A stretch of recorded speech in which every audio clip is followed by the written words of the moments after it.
Class 10 biology chapter 1। Chapter का नाम है जैव प्रगमन, जिसको बोलते हैं लाइफ प्रोसेस। आपको पूछेगा पहले लाइफ प्रोसेस होता क्या है। तो देखिए लाइफ प्रोसेस वे सारी क्रिया है जिसके द्वारा जीवों का अनुरक्षण होता है। क्या कहलाता है? जैव प्रगमन कहलाता है। जैव प्रगमन किसको बोले? लाइफ प्रोसेस को। The basic function of living organism is known as life process. फिर आगे देखिए, आप जैसे लाइफ प्रोसेस करने के लिए हम मनुष्य जो है किसी न किसी तरह का, अगर मान लीजिए जितना भी लिविंग ऑर्गेनिज्म है वो भोजन तो ग्रहण करेगा ही, तो उसको हम लोग बोलते हैं पोषण। अब पोषण को हम लोग क्या बोलते हैं? न्यूट्रिशन। तो न्यूट्रिशन होता क्या है? तो वह विधि है जिसके द्वारा जीवों का पोषक तत्वों का ग्रहण कर उनका उपयोग करता है। क्या कहलाता है? पोषण कहलाता है। The process of conservation and utilisation of food is known as nutrition. और फिर आगे देखिए, जीवों में पोषण मुख्यतः दो विधियों द्वारा ग्रहण किया जाता है। एक तो स्वपोषण, जिसको हम लोग बोलते हैं ऑटोट्रॉफ्स। तो दो living organism which make their food by self. वैसी जीव जो अपना भोजन स्वयं बनाती है वो क्या कहलाती है? स्व मतलब होता है स्वयं। ऑटो स्पष्ट रूप से ही कहता है, स्व मतलब होता है स्वयं। अब इसको इंग्लिश में बोलते हैं ऑटोट्रॉफ्स। ऑटोट्रॉफ्स जो होता है वैसे जीवित जीव होती है जो अपना भोजन स्वयं तैयार करती है, वे स्वपोषण कहलाते हैं। अब फिर आगे देखिए, जैसे में इसका एग्जांपल देख लीजिए, पेड़ पौधा जितना हरे पेड़ पौधे दिखा देते हैं सब ये स्वपोषण में आते हैं। अगला जो होते हैं वो होते हैं परपोषण। अब परपोषण होता क्या है? परपोषण में वैसा जीवित जीव है जो किसी न किसी रूप से मतलब अपना भोजन ग्रहण करने के लिए किसी अन्य जीव पे निर्भर रहेगा, तो वो क्या कहलाएगा? परपोषण। अब हम लोग परपोषण के तीन कैटेगरी में बांटते हैं। तो वो तीन कैटेगरी क्या है? एक है मृतजीवी, जिसको हम लोग बोलते हैं पैरासाइटिक, फिर इसको परजीवी, फिर ये है प्राणी संपोषी।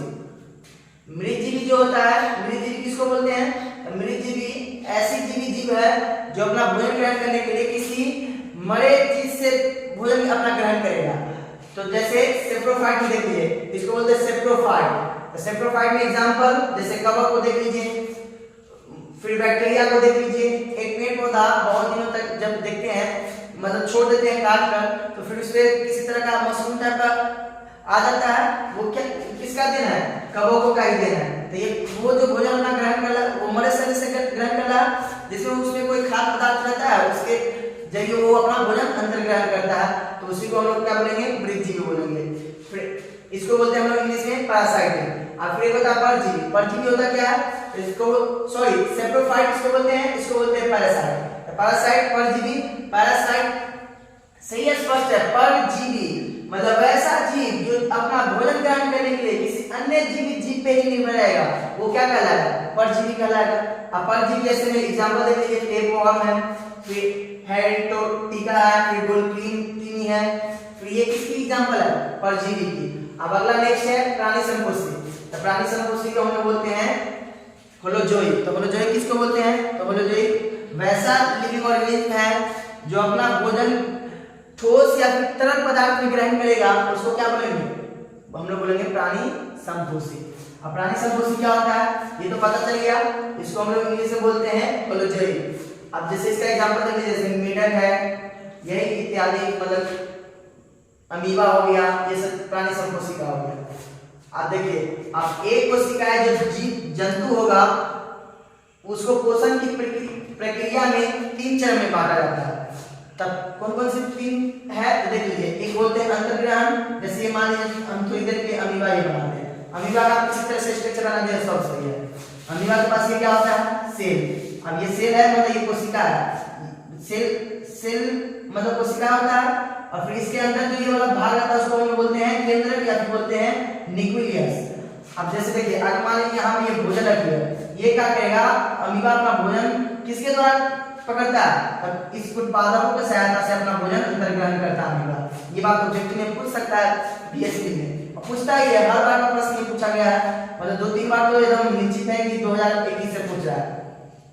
तो ये अगर भोजन रहेगा तो फिर ये ग्रहण करने के लिए क्या करेगा? मतलब ये अपना उत्पादक को आगे बढ़ाएगा, फिर ये अंदर ग्रहण कर लेगा, फिर इसमें जाएगा, फिर इसमें एंजाइम सेक्रेशन होगा, फिर ये छोटे रूप में टूटेगा और फिर भोजन करने के बाद ये किसी रूप से निकाल देगा। तो देखिए, एक जंतु कोशिका में मतलब पोषण की जो प्रक्रिया प्रक्रिया होता है वो 3 चरणों में होती है। एक बोलते हैं अंतर्ग्रहण, इसको बोलते हैं जैसे इंजीशन, फिर एक होता है पाचन, डाइजेशन एंड एक्सक्रीशन, मतलब इसको बोलते हैं बहिष्करण। ये बात पता चला एक कोशिका के। अब फिर देखिए, अब जो बहुकोशिकीय जंतु होगा उसमें 5 चरणों में बांटा जाता है। तो वो कौन कौन होता है? तो एक होता है अंतर्ग्रहण, इंजीशन, पाचन, डाइजेशन, ये सारा का डेफिनेशन बता देते हैं। फिर अवशोषण, दैट इज ऑब्जर्वेशन, संघीकरण, एसिमिलेशन एंड बहिष्करण, दैट इज एक्सक्रीशन। फिर अब चलते हैं अंतर्ग्रहण, द प्रोसेस ऑफ कंजम्पशन, मतलब the process in which the food is take into mouth is known as अंतर्ग्रहण। अब जैसे मान लीजिए कोई भोजन को हम लोग मतलब मुख मतलब अंतर्ग्रहण किए, मतलब अंतर्ग्रहण मतलब भोजन किए, तो पहला प्रोसेस क्या हमारा स्टार्ट हो गया? अंतर्ग्रहण। फिर अगर मान लीजिए भोजन जो है अब जाएगा तो कहाँ जाएगा? गला के माध्यम से स्टमक में गया, तो स्टमक में जाने के बाद वहां पे क्या होगा? पाचन की प्रक्रिया होगी, तो यहाँ पे पाचन होगी। फिर उसके बाद अब ये पाचन होने के बाद अब हमारा जो व्हील लाइक स्ट्रक्चर है हमारे स्टमक में और फिर जो हमारा छोटी आंत में, वो तो अवशोषण करेगा ही ना। अवशोषण करने, अवशोषण मतलब होता है किसी चीज को सोख लेना, तो फिर ये अवशोषण कर लेगा, उससे जो न्यूट्रिशन वाला पदार्थ रहेगा, फिर उसका संघीकरण, फिर उसका उसको बाहर की ओर निकाल देगा, बहिष्करण कर देगा। अब चलिए, मनुष्य के पाचन की प्रक्रिया में भाग लेने वाला अंग, जैसे मुख आता है, पहले मुख गुहा, तो मुख गुहा में हमारे 3 भाग कौन कौन सी? मुख गुहा में आता है जैसे माउथ, बकल कैविटी में आता है जैसे में देख लीजिए दांत। अब दांत है तो तीत। अब तीत को ना जनरली 4 कैटेगरी में हम लोग बांटते हैं, ठीक है? तो वो 4 कैटेगरी क्या है? ये 4 मिला के पूरा 32 हो जाता है। एक होता है रत्न, इसको बोलते हैं इंसीजर, रत्नक इंसीजर, इसकी संख्या कितनी होती है? 4। इंसीजर का संख्या 4, जैसे आगे वाला जो पोर्शन रहेगा देखिएगा 4 यहाँ, फिर 4 नीचे, 4 कितना हो गया? कुल 8। ये होता है क्रीडन, जिसको बोलते हैं, ये बोले इंसीजर, इसको बोलते हैं क्रीडान मतलब क्रीडन। अब इंसीजर का काम है क्या? तो इसका काम है चीरना। फिर ये क्रीडन का कोई भी चीज को काटना, और फिर ये है चवरना, चवरना को काम, और फिर अचवरना को, ये दोनों को चबाना ही है। क्रीडन की संख्या कितनी होती है? 2। पेड़ में अगर पूछा जाए तो 4, और फिर मतलब अकेला में पूछा जाए, जोड़ी में पूछा जाए तो 4, इसकी संख्या जोड़ी में 8। तो ये सब कुल मिला के ये होता है 4, ये होता है 6, कुल मिला के 32 हो जाएगा। 16 ही होगा, छोटा 10 को 12 4 16, अब 16 गुना 32 होता है। एक एडल्ट पर्सन के पास इतना नहीं होता है, मतलब जो मतलब 15 और 16 साल का बच्चा है वो तुरंत 32 बनाता रहेगा, उसको 28 26 इतना रहेगा। चलिए नेक्स्ट, अब ये तो हमको पता चल गया दांत के बारे में। अब देखिए, अब हमारे पास आता है जीभ। अब जीभ में अब जो होता है, जीव को भी 3 कैटेगरी में बांटा जाता है, तो पता करते हैं कौन कौन सी कैटेगरी है। इसको बोलते हैं फंगीफॉर्म, फंगीफॉर्म है। अब एक होता है फ्रीफॉर्म, एक होता है सर्कोमेटलेट। तो देखिए फंगीफॉर्म किसको बोलते हैं? अगर मान लीजिए जिस चीज पे हमको पता चलेगा ना कि कहाँ पे खट्टा है, मीठा है, नमकीन है, तो ये तीनों वाला टेस्ट देगा तो समझ जाएगा वो हमारा कौन सा जीव का अंग है, तो वो हमारा जीव का अंग है फंगीफॉर्म।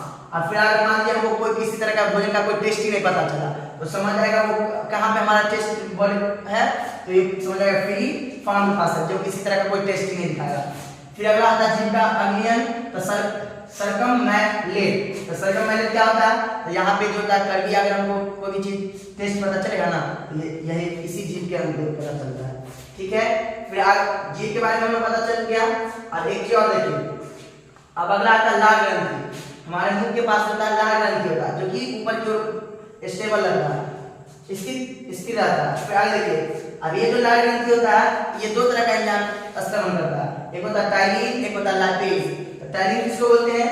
तो देखिए ये तो एंजाइम है, यही एंजाइम की सहायता से भोजन जो होता है, यही लाल ग्रंथि लावा सेक्रेशन करता है, जिसकी वजह से भोजन को थोड़ा कॉम्प्लेक्स से मतलब सिंपल मतलब बनाता है, जैसे आसानी से निकला जाए गला की सहायता से। अब देखिए, एक मनुष्य के शरीर में मतलब 1.5 लीटर लाल ग्रंथि होती है। ये तो एक फैक्ट है जो कि आपको जानना था। आपको पता चल गया होगा कि एक मनुष्य के शरीर में अप्रॉक्सिमेट 1.5 लीटर लाल ग्रंथि होती है। अब जैसे अब हमारे एक जो भी मनुष्य होती है, एक मनुष्य के शरीर में मुख को हमें 3 जोड़ी लाल ग्रंथि पाई जाती है। लाल पॉइंट पता चला। अब अगला आता है हमारा ग्रसनी। अब ग्रसनी का जो लंबाई होता है वो जनरली 30 सेंटीमीटर होता है। इसकी कोई सहयोग नहीं है, बस सहयोग यही इतना कर देता है कि ये जो है जो भीगा हुआ जो भोजन रहता है, गीला भोजन जो रहता है, इसको आसानी से ये जाके कहाँ पे रख देता है, स्टमक के पास पहुंचा देता है। तो ये ग्रसनरी का काम है। अब यहाँ पे एक थायरोक्सिन मतलब नामक ग्लैंड होता है जो कि मतलब ये आयोडीन की कमी की वजह से, ये आयोडीन का कमी नहीं होता है तो ये ज्यादा एक्टिव हो जाता है, जिसकी वजह से आयोडीन की कमी के होने की वजह से हम लोग क्या निकल जाता है, भीगा हुआ निकल जाता है। तो इसमें ये थायरोक्सिन हार्मोन ब्लॉक करना है, ये वैसे इसका कोई फंक्शन नहीं है डाइजेस्टिव सिस्टम में, बस यही सहायता करता है कि ये भोजन को लेके और इस असोफोगस की सहायता से ये यहाँ पे इप्रोग्लाइटिस रहता है, तो वो इप्रोग्लाइटिस क्या करता है, ये ओपनिंग एंड क्लोजिंग का काम है। जब भोजन हम लोग निकलेंगे तो उस समय ये एयर वाला जो पार्ट रहेगा उसको बंद कर देगा और फिर ये वाला जो भोजन रहेगा उसको ओपन कर देगा, जिसकी सहायता से भोजन आसानी से हमारे स्टमक में चल जाता है। अब एक चीज याद रखिएगा, अमाशय में जो होता है 3 से 4 घंटा तक भोजन रहता है। अब 3 से 4 घंटा तक ही रहता है।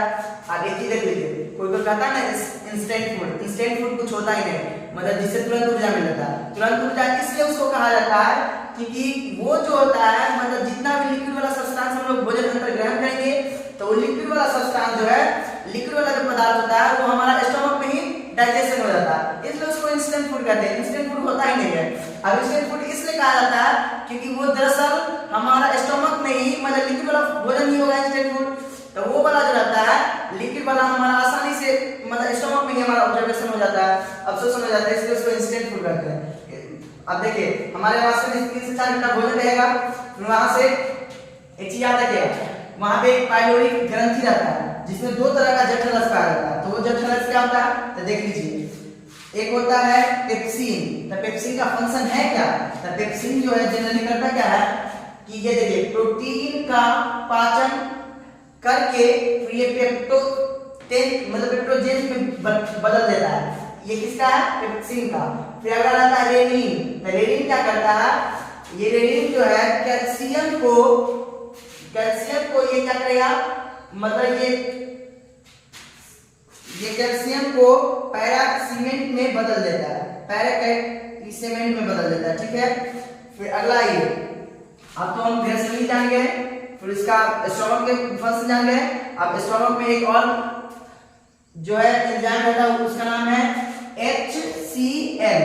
अब HCl का फंक्शन होता है हाइड्रोक्लोरिक मतलब हाइड्रोक्लोरिक एसिड। HCl का फंक्शन है क्या शरीर में, तो वो पहले जान लेते हैं। HCl रहता कहाँ, तो ये स्टमक में रहता है। ये तीनों जो पढ़े हैं, ये जठर रस, ये भी कहाँ रहता है, स्टमक में रहता है। फिर आगे देखिए HCl, जो कि ये HCl जो होता है देखिए क्या करता है, जैसे हम लोग भोजन ग्रहण किए थे तो यहाँ पे लार्वा सेक्रेशन हुआ था। अब वो लार्वा जो था वो कैसा था, मतलब थोड़ा वेटलेस था, मतलब वेट था, तो गीलापन था। तो अब वो गीलापन को क्या करेगा, लार को ये खत्म कर देगा। फिर साथ में हानिकारक जितना भी बैक्टीरिया अंदर आएगा उसको भी ये क्या करेगा, डेड करने का काम करेगा। और फिर साथ में ये पाचन भी करता है।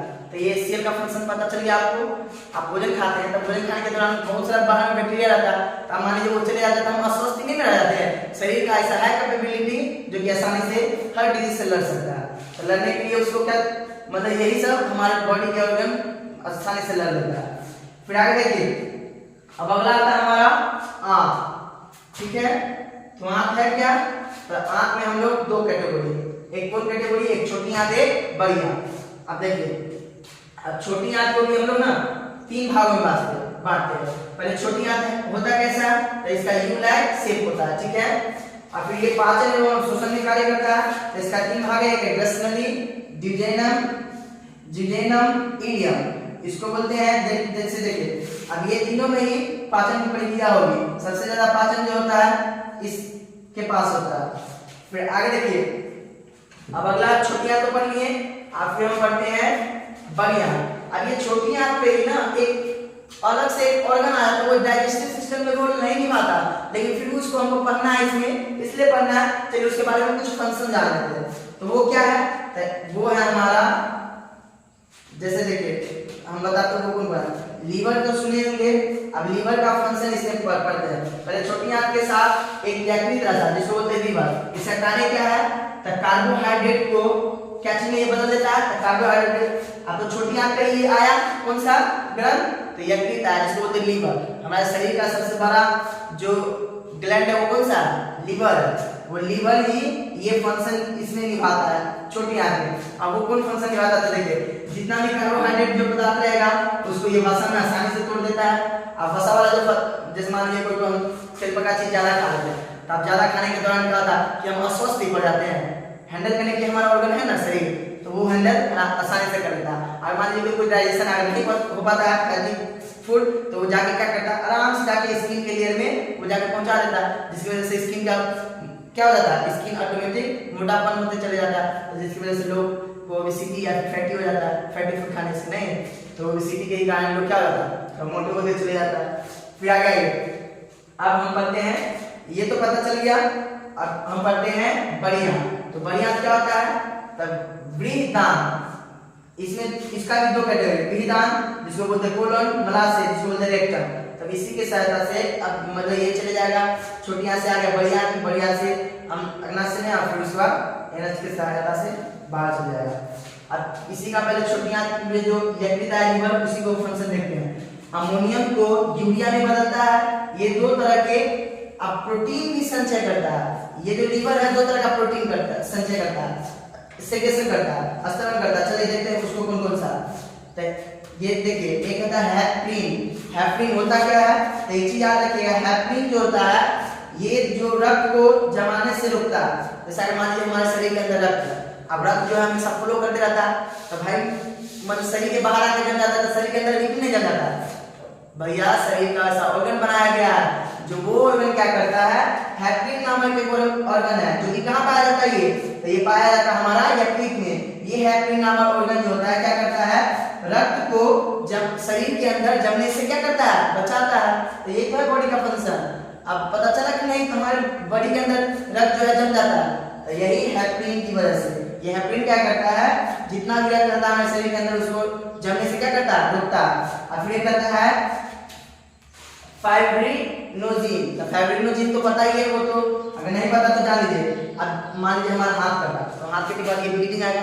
अब ब्लीडिंग आने के दौरान क्या ये कंटिन्यू फॉलो करते रहेगा। अब नस से आया तो नस में कट जाता है, तो कंटिन्यू फॉलो नहीं करता ना।